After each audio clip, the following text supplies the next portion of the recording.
So one of the things that we're talking about with a lot of our clients that are inquiring about refinancing is reinvestment strategies. What is a reinvestment strategy and how can I put that to work for me?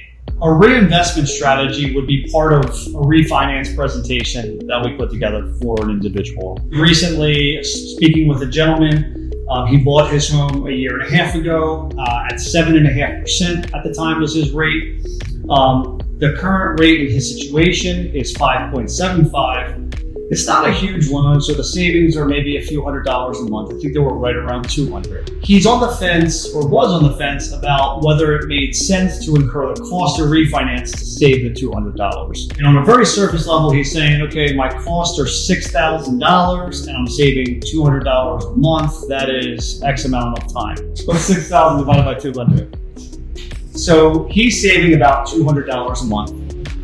And let's say the costs are $8,000 for him to refinance. Well, he's doing simple math. He's going to say, Greg, it takes me 40 payments before I can recoup my cost. Does this make sense for me? Valid question. But what we have to do is talk about what's your long-term plan? What are you trying to do with this house? One of his goals in the mid-range and long-term was to keep that home and pay it off. So what we did was we took the $200 savings and we reinvested it into the new loan, into the new payment. And so what we found was that his interest savings was to the tune of $14,000 in the first 5 years, and he paid double the principal balance in the first 5 years of the loan than he would have if he simply stayed in the same loan.